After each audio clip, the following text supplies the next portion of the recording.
Opportunist को तो शायद आप समझते ही होंगे कि अपॉर्चुनिस्ट क्या होते हैं। ये वो लोग होते हैं जो मौका देखकर उसके अंदर जो है वो झपटते हैं और अपने बेनिफिट के लिए काम करते हैं, चाहे इसके लिए कुछ भी हो जाए।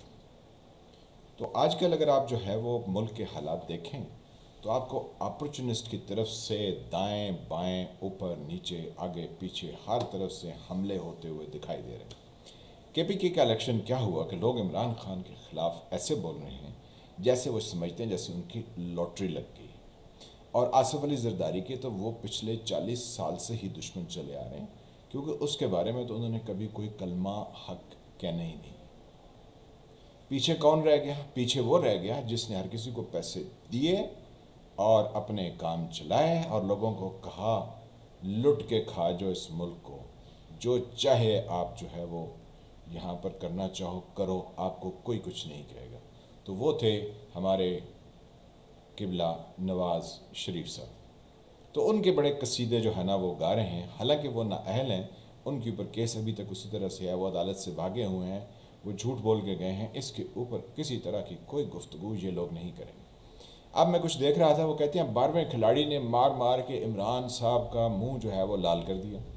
ये वही थे जो उनके कंटेनर पर चढ़कर उनको कहते थे आप तो मसीहा आ गए हैं, आप तो इस कौम की तकदीर बदल देंगे।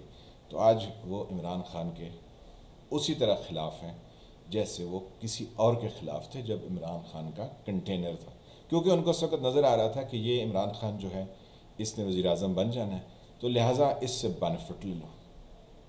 फिर उनके और जो है वो आप मौलाना फजल रहमान के बारे में वो इतनी नेगेटिव गुफ्तगू करते थे, इतनी नेगेटिव गुफ्तगू करते थे। लेकिन अब जब से मौलाना फजल रहमान ने केपीके में ये लोकल बॉडी के इलेक्शन में कामयाबी हासिल की है, वो मौलाना फजल रहमान को एक जो है वो निजात दहिंदा करार दे रहे हैं कि उसने तो पीटीआई का जनाब सफाई कर दिया।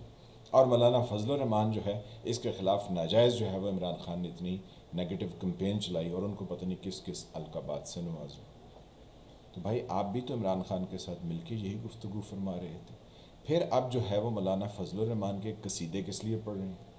फिर एएनपी के भी ख़िलाफ़ जो है ये गुफ्तगुएँ करते थे, फिर अब एएनपी के कसीदे पढ़ रहे हैं। तो ये वो अपॉर्चुनिस्ट हैं, यानी ये वो लोग हैं जो अपने बेनिफिट के लिए आपको गुमराह करते हैं और गुमराह किए ही जाते हैं।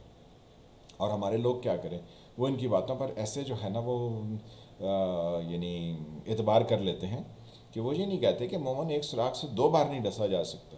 वो कहते हैं नहीं हम तो मोमन ही नहीं, हमें 2 नहीं 3 दफ़ा एक ही सुराख से डस लो।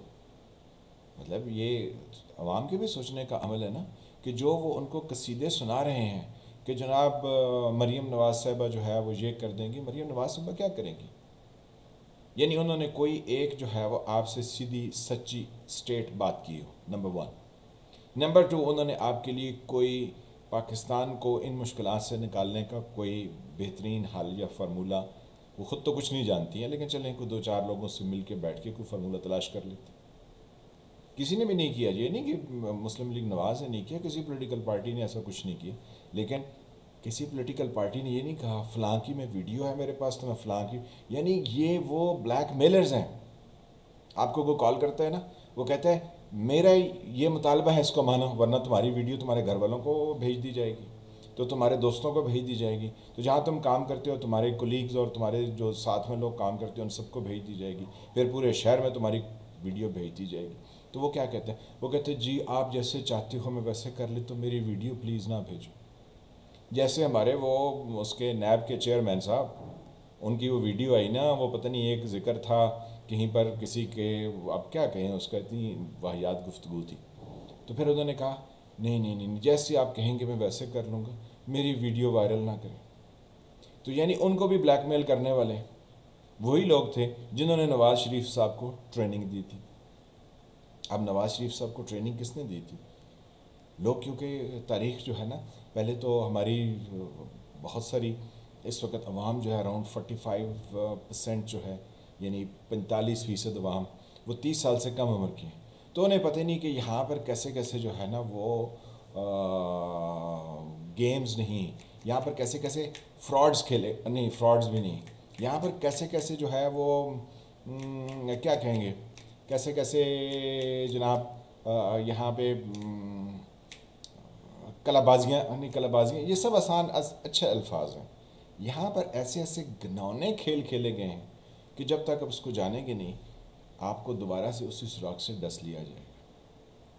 70s में लोगों को मज़हब के नाम पर डसा गया, तो आजकल मज़हब का नाम चल रहा है या नहीं चल रहा? वो तरीके लब्बैक पाकिस्तान।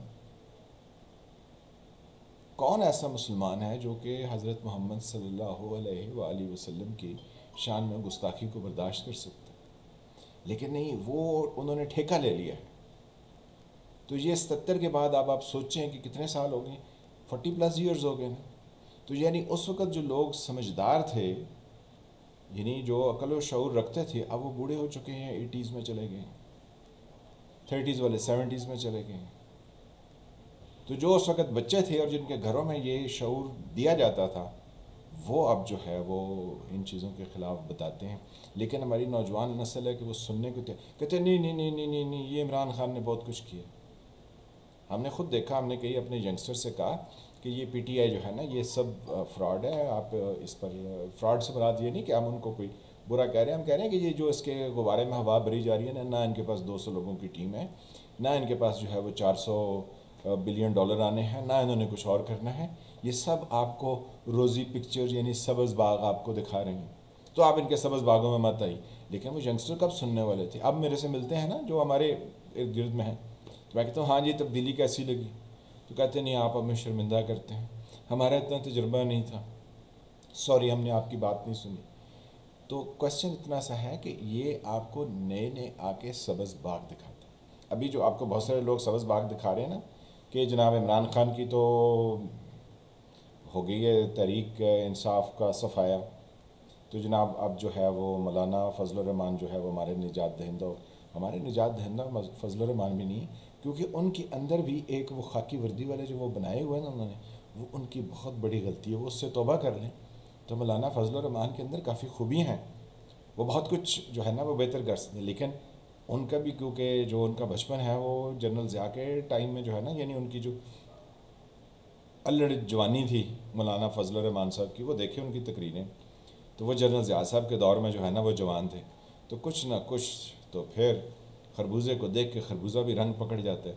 तो मौलाना साहब ने भी थोड़ा सा वो रंग पकड़ा हुआ, उन्होंने वो खाकी वर्दी वाले बनाए हुए हैं। फिर उनके साथ जो दूसरे आते हैं ना, उन्हीं के रंग के रुमाल बांधे हुए, उनके अंदर भी थोड़ी सी वही है ना, क्योंकि MMA के चक्कर में उसके साथ काम किया मुशर्रफ के साथ। तो ये सारी जो है वो ख़राबियाँ उनके करैक्टर में, यानी उनके किरदार बुरे नहीं हैं, लेकिन उनके अंदर ना वो एक तरह की शिद्दत पसंदी उनमें भी आई हुई है। तो वो उससे तौबा कर लें तो मौलाना फजल रहमान के अंदर काफ़ी खूबियाँ हैं, वो एक अच्छे सियासतदान हो सकते हैं और साबित भी कर सकते हैं। लेकिन एक चीज़ से वो इज्तनाब करें कि शिद्दत पसंदी और ये जो अपने खाकी वर्दी वाले उन्होंने बनाए हुए हैं, तो उससे पीछे हट जाएँ तो उनके अंदर काफ़ी खूबियाँ। लेकिन इसके साथ साथ जो है अब आने वाले दूसरे सूबों में इंतखाबात हैं बल्दियाती, अगर हो गए तो जनाब कैसे कैसे जो है ना वो हमें लोग लोरियाँ सुनाने वाले आ जाएंगे कि अब फ़लान निजात दहिंदा है और अब फ़लान निजात दहिंदा है, क्योंकि हमें इमरान खान के बारे में पता है कि इसने तो जो है वो इसको तो कुछ नहीं मिलने वाला। लेकिन इमरान खान बजाते ख़ुद जो है वो अगर अपनी गलतियाँ भी दुरुस्त कर लें तो चलें इस इलेक्शन में नहीं, अगले इलेक्शन में फिर उसके लिए बहुत कुछ है। और he is mentally and physically fit individual, he is capable of bringing a change. लेकिन ये है कि वो राइट लोगों के साथ जो है ना वो काम करें, वो गलत लोगों के साथ काम करें। मुझे याद आया कि अर्ली 90s में मैं नया यूनिवर्सिटी से यानी अपनी प्रैक्टिकल लाइफ में आया था, तो इमरान खान साहब के साथ एक तकरीब में शौकत खानम में मुलाकात हुई, जिसमें मेरा खालिद साहब भी थे, जिसमें और लोग भी थे। तो उनसे उस वक़्त ये कहा गया कि जनाब इमरान खान साहब, आप जो है वो सियासत के चक्कर में मत पड़िए, आप जो है वो इस मुल्क में तालीम का बेड़ा उठा लीजिए, तो 20 साल के बाद जो है ना वो आप यानी अपनी ताहयात जो है वो उस मुल्क के वज़ीर आज़म बन सकते हैं। क्योंकि 20 साल के बाद जो बच्चा आज जिसको आप अपनी गोद में यानी तालीम की उसकी ज़िम्मेदारी ले लेंगे और पूरे पाकिस्तान की आप ज़िम्मेदारी लें, लोग आपके साथ काम करेंगे, तो जनाब 20 साल के बाद ये सारे नौजवान जो कि पाकिस्तान की आबादी का आलमोस्ट 50% हो चुके होंगे, तो आपको 50% से ज़्यादा वोट जो है ना मिल जाएंगे, क्योंकि यही बच्चे अपने पेरेंट्स को और अपने इर्द गिर्द के लोगों को भी अपने हक़ में अपनी आवाज़ में शामिल कर लेंगे। तो आप सिर्फ तालीम का बेड़ा उठा लीजिए, सियासत को आप फ़िलहाल गोली मार दीजिए। तो वो 90s का था। तो इमरान खान जो है ना वो 13, 14, 15 में आके वज़ीर आज़म बन सकते थे और क्लीन स्वीप कर सकते थे, और जिनकी पार्टी भी अपनी होती है, इनके लोग भी अपने होते हैं, लेकिन ये एजुकेशन के लिए इन्होंने सोच कहा नहीं नहीं नहीं नहीं, मैंने शॉर्टकट लगाना है। तो अब शॉर्टकट लगा के तो ये तो लॉन्ग कट हो गया उनके लिए। लेकिन अभी भी जो है वो कुछ नहीं है, सियासत में थोड़ा तहम्मुल, थोड़ी बुर्दबारी जो है। मौलाना फजल रहमान को कितना नुकसान पहुँचाया अब बातें करके, तो अल्टीमेटली आपके 3 साल के बाद वो वापस आ गए ना। तो आपको भी मौका मिल जाएगा, लेकिन आप जो है वो अपनी राहें सीधी कीजिए। ये जो आपके साथ ATM मशीनें हैं और ये जिनके साथ आपने कंप्रोमाइज़ किए हुए हैं, इनको छोड़ दीजिए, तो आप आ सकते हैं। पीपल्स पार्टी के ख़िलाफ़ तो हमारे बहुत सारे लोग जो है ना वो, यानी जो भी नवाज़ शरीफ के बेनिफिशरी हैं वो पीपल्स पार्टी के अगेंस्ट है। तो उन्होंने ऐसी जो है वो फ़िज़ा पिछले 40 साल से क्रिएट की। हालांकि पीपल्स पार्टी जो है is capable of bringing a positive change in a society. I truly think कि पीपल्स पार्टी जो है उसके अंदर तब्दीली लाने की बहुत ज़्यादा गुंजाइश भी मौजूद है, और उसके जीन्स में भी ये है कि वो तब्दीली के लिए एक बहुत मुतहरक जमात है। लेकिन हम नेगेटिव प्रोपेगेंडे का जो है वो, जो वोटर्स हैं, जिस क्लास को वो रिप्रेजेंट करती है, वो वोटर्स भी इन जो है ना पढ़े लिखे लोगों के चकमे में आ जाते हैं। तो फिर उसके ख़िलाफ़ जो है वो यानी वोट देने में फिर वो हिचकिचाहट पे चले जाती हैं। फिर जो पीपीपी का सॉरी पीपल्स पार्टी के जो कह लेंगे जो सपोर्टर है या जो उनके वर्कर्स हैं, वो भी थोड़े डिमोरलाइज हो गए थे मोहतरमा बेनज़ीर भुट्टो की शहादत के बाद। लेकिन पीपल्स पार्टी को ये अंडरस्टैंड करना चाहिए कि ये टाइम है उसके लिए काम करने का। ये लोग कह रहे हैं ना जरदारी साहब, उनका नाम बताएं जिन्होंने उनसे रब्ता किया। हम तो खैर उस बात को ही कबूल नहीं करते हैं। अगर उन्होंने की है तो गलत की है, और उन्होंने जो बयान दिया है वो तो हमने सुना है ख़ुद, तो वो उन्होंने गलत बयान दिया, उनको नहीं देना चाहिए था। उसको क्रिटिसाइज़ होना चाहिए कि एस्टेब्लिशमेंट का क्या ताल्लुक है, इमरान खान को हटाए या इमरान खान को रखें। बात तो ये होनी चाहिए कि आप जो है जी उसके पीछे से हट जाइए, बात तो ये होनी चाहिए।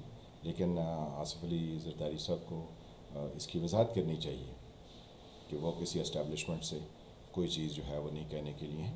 लेकिन Bilawal and company and rest of the people in people's party, they are wonderful individuals, they are for superior than Imran Khan. और नवाज़ शरीफ से तो खैर उनको कोई मुकाबले नहीं है, क्योंकि नवाज़ शरीफ जो है वो क्या होगा, कतरी ख़त और झूठे बहाने और फिर लंदन भाग जाना और पंजाब की पग को ऐसा दाग लगाना कि पंजाबी जो है ना वो तो हम तो सारे नहीं, हम तो पंजाबी हैं ना, हम सारे नहीं उठा सकते कि जिसको वज़ीर-ए-आज़म 3 दफ़ा इस पंजाब ने बनाया, वो जनाब झूठे बातें करके तो यहाँ से जो है ना वो पंजाब से निकल गए। तो पंजाबी को तो लोग सीधे सीधे कहते हैं फ्राडी है, झूठे। तो हमें तो ये सुनने को मिलता है, तो हमें तो बड़ी शर्मिंदगी होती है। तो बहरहाल वो जिन्होंने कहा जी 12वें खिलाड़ी ने इमरान का मुँह जो है वो लाल कर दिया, तो उनको भी थोड़ा सोचना चाहिए कि आप लोगों की गैर ज़रूरी हमायत जो है ना वो ना किया करें, क्योंकि इससे जो है वो आपकी अपनी साख ख़राब होती है। तो मैं कहता हूँ पाकिस्तान में हर वक्त कुछ ना कुछ होता है, फिर होते ही रहते हैं। तो अल्लाह ताला आपको अपनी हिफ्ज़ ज़मान में रखे। मैं वफ़ाल मलिक, आप देख रहे थे सरकार। मिलते हैं अगले व्लॉग में, तब तक के लिए खुदा हाफिज़।